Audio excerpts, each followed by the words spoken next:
योगी आदित्यनाथ बिल्कुल क्लियर है, सड़क और छत पर नमाज नहीं पढ़ी जाएगी। कल अलविदा की नमाज पढ़ी जाएगी, यानी कि रमजान में आखिरी जुम्मे की नमाज जो कल अदा की जाएगी, इसके बाद ईद होगी।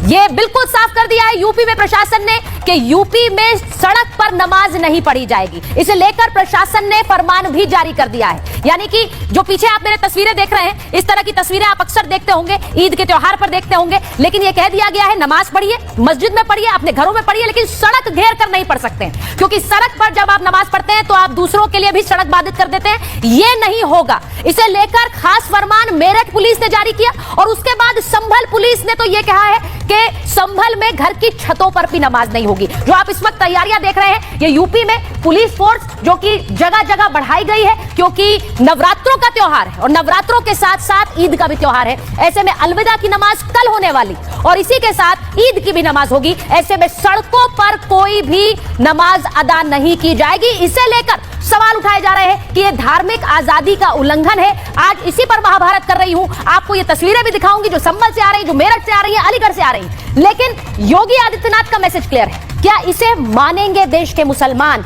आज महाभारत इस पर कर रही हूं, क्या यह धार्मिक आजादी का उल्लंघन है जैसा कि कुछ लोग कह रहे हैं? मैं आपको बताती हूं कि क्या क्लियर कट इंस्ट्रक्शंस दिए गए हैं, क्या फरमान जारी किया गया है, ये पहले देख लीजिए, क्योंकि मेरठ को लेकर और संभल को लेकर जो आदेश दिए गए हैं वो बिल्कुल साफ है। मेरठ को लेकर क्या कहा गया है पहले आपको बताती हूं। सड़क पर नमाज अगर पढ़ेंगे तो आपका पासपोर्ट रद्द हो सकता है, यानी आपका पासपोर्ट आपसे ले लिया जाएगा, रद्द कर दिया जाएगा। सड़क पर नमाज तो एफआईआर भी हो सकती है, आप पर केस दर्ज हो सकता है, ड्राइविंग लाइसेंस भी रद्द हो सकता है। आप देख लीजिए, अगर आप नमाज सड़क पर पढ़ेंगे तो ये सब दिक्कतें आएंगी, फिर आप देश से बाहर नहीं जा सकते हैं, एफआईआर भी हो जाएगी। संभल में क्या हो रहा है? संभल में छत पर नमाज अगर आपने अदा की तो आप पर मुकदमा दर्ज होगा। अब यह क्यों कहा जा रहा है? क्योंकि संभल में मस्जिद के पास इमारतें जर्जर हैं। ऐसे में छतों पर भारी संख्या में लोग पहुंचे तो वहां पर नुकसान हो सकता है। मस्जिदों और ईदगाहों में ही आप नमाज पढ़ेंगे। ये ऑर्डर बिल्कुल क्लियर कट संभल के लिए दे दिए गए। लेकिन जैसा मैंने कहा, संभल या मेरठ या फिर अलीगढ़,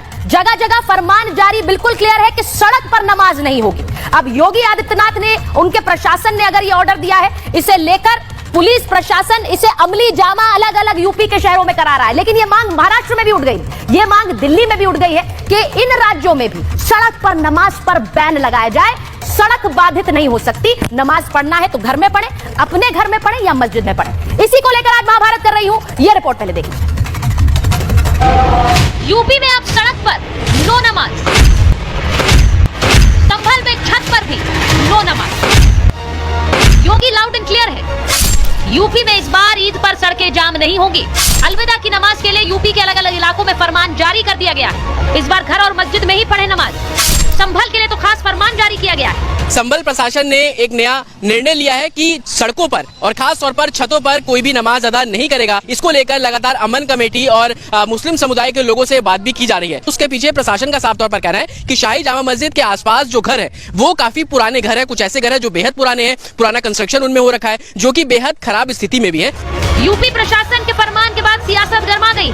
तो अपने घर पर भी अगर इबादत नहीं करेगा तो फिर वो कहाँ इबादत करने जाएगा? इस टाइप की पाबंदियां लगाना, जो हमारे संविधान ने हमें अधिकार दिया है, हमारी जो आज़ादी है, हमारी जो मजहबी आज़ादी है, उसको छीनने का काम हो रहा है। किसी धर्म पर पाबंदी लगाना, मैं समझता हूँ ये संविधान के प्रियम्बल के खिलाफ है, संविधान के खिलाफ है। ऐसा नहीं होना चाहिए। संभल को लेकर सियासतदान बयान दे रहे हैं तो बाबा की फोर्स इंतजाम में लगी। इस बीच कलकी धाम के पीठाधीश्वर आचार्य प्रमोद कृष्णम ने भी इस पर तीखी प्रतिक्रिया दी। जनपद संभल में कल अलविदा की नमाज है, वो पढ़ी जाएगी। उसके बाद में उसके लिए स्ट्रेटेजिक डिप्लॉयमेंट है वो किया गया है। 10 कंपनी पीएसी और आरआरएफ यहाँ पे डिप्लॉय की जाएगी।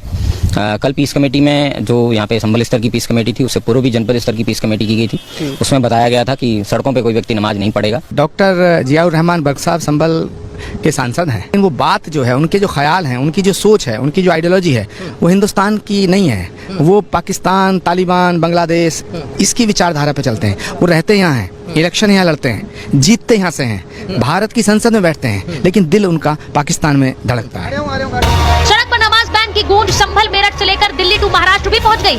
हाँ, मैंने चिट्ठी लिखी है कमिश्नर साहब को, क्योंकि नमाज जब ये लोग पढ़ते हैं तो सड़क पे ट्रैफिक जाम हो जाता है। ट्रैफिक जाम होने से सबकी समस्या है। अगर आप सड़क पे नमाज पढ़ते हैं तो वो सबकी समस्या है। संभल, मेरठ, मुरादाबाद वगैरह जो इलाके हैं, वो इस समय काफ़ी सेंसिटिव हो गए हैं अलग अलग कारणों से।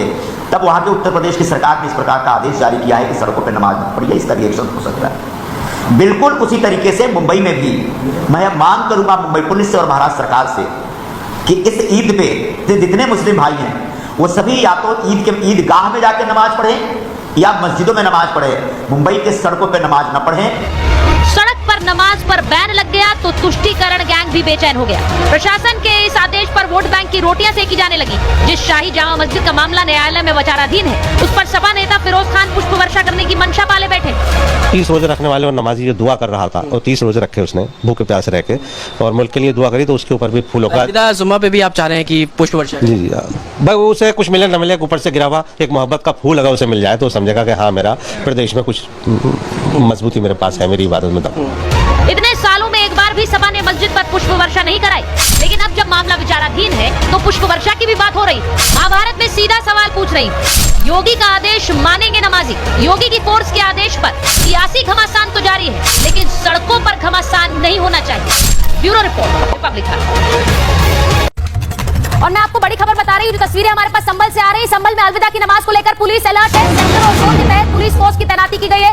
परंपरागत तरीके से नमाज पढ़ने पर कोई पाबंदी नहीं है। तस्वीरें दिखाइए जरा।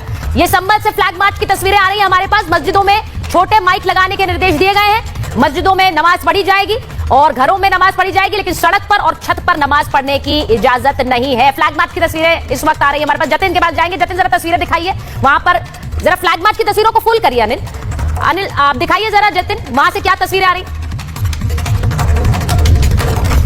बिल्कुल, देखिए तस्वीरें मैं आपको लगातार यहाँ पर दिखा रहा हूँ। फ्लैग मार्च जो है वो यहाँ पर निकाला जा रहा है और इसका मकसद ये है कि संभल में सब शांति है, लोगों से सहयोग की उम्मीद है, कानून व्यवस्था के साथ कोई खिलवाड़ ना हो। और यही कारण है कि इंस्पेक्टर लेवल के जो ऑफिसर्स हैं वो यहाँ पर आपको फ्लैग मार्च करते हुए नजर आ रहे हैं। कल अलविदा जुमे की नमाज है, जिसको देखते हुए तमाम जो बैठकों का दौर है वो किया गया और उसके बाद अब लोगों में एक पॉजिटिव मैसेज आए, उसको देखते हुए फ्लैग मार्च जो है वो यहाँ पर निकाला जा रहा है। इस फ्लैग मार्च में आप देखेंगे कि तमाम जो पुलिसकर्मी आप देखेंगे यहाँ पर तैनात है, आरआरएफ की जो टुकड़ी है वो यहाँ पर आपको डिप्लॉय नजर आ रही है। और ये जो फ्लैग मार्च उस इलाके में निकाला जा रहा है जो कि शाही जामा मस्जिद से बेहद सटा हुआ इलाका है। आप पूरी मार्केट देखेंगे, आप देखते चलिए, जहां तक आपको कैमरे की नजर जाएगी वहां तक आपको जो आरआरएफ की टुकड़ी है वो यहाँ पर तैनात नजर आएगी और फ्लैग मार्च करती हुई नजर आएगी। और उसके ठीक पीछे जो पुलिस की गाड़ियां हैं वो यहाँ पर आपको साफ तौर पर नजर आएगी। इस मौके पर